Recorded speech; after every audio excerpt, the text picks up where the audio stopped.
Mr. Speaker, sir, informal settlements around the country are becoming a mammoth challenge for any government due to its unplanned structure, with poor access to basic amenities and infrastructure.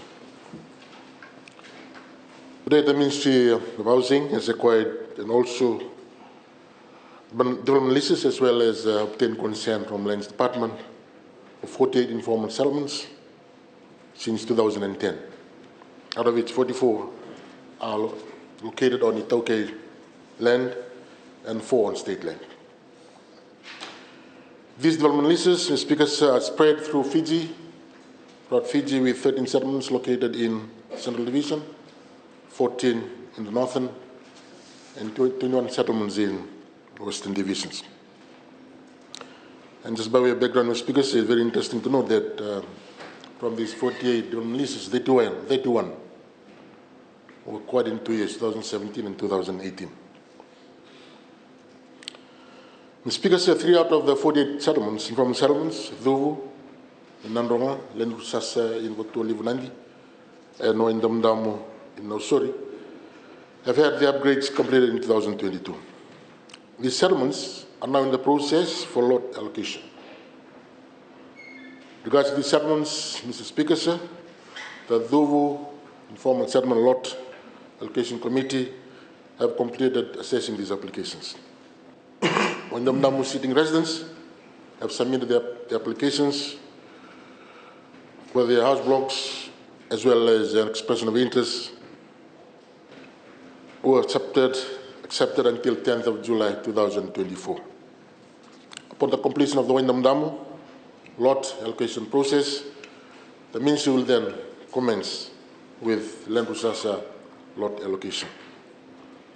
Additionally, Mr. Speaker, sir, 4 informal settlements are presently in construction phase. And these are Sakoda in Nasinu, which has 174 households, Tavela in Nandi, comprising of 68 households, and recently, Field 4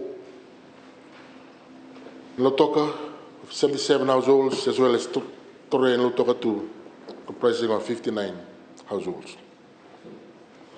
An additional 2 informal settlements are to commence with construction phase this financial year, which are Vunika in Mombasa, 101 households, and Vale Wangu Yaya in Ba, comprised of 35 households.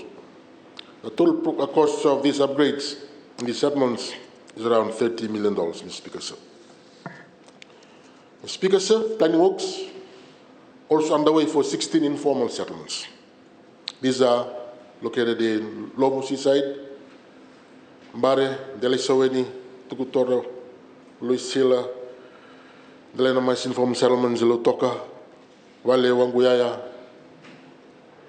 Inba, Vunivau A, Vunivau B, and Siberia, and Vatia in Lambasa, as well as Veibau Deva, Daumbati, River Road, Wakanisila in Nasino, Sasawire Nosori, and Andormoy in Lami, are earmarked for completion up to engineering plans by end of this year, before progressing into construction phase. The estimated cost towards the upgrade of these settlements is around $200 million, Mr. Speaker, sir.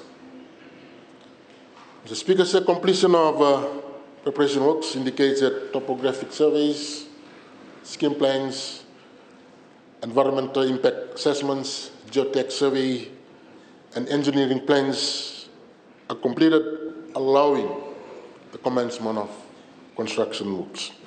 Hence, all settlements are earmarked to be formalized over the next 5 years, subject to budget allocation. The remaining 23 informal settlements, Mr. Speaker, sir, are in preliminary phase to begin their planning works in phases over the next 5 years, as well as it's also subject to budget approval. The preliminary phase includes acquisition of development lease, socio-economic survey done by the Ministry officials, and preparation of terms of reference for consultancy work. Furthermore, Mr. Speaker, sir, The Ministry also pays the lease premiums and yearly rentals for the 44 development leases on Itauke land. A total of $4.1 million in premium have been paid in addition to $921,000 in yearly rentals. Mr. Speaker, sir, I wish to highlight that the Ministry of Housing, through Informal Settlement Upgrade Program, aims to improve livelihoods through the provision of a 99-year lease to fully service lots to those living in these development leases.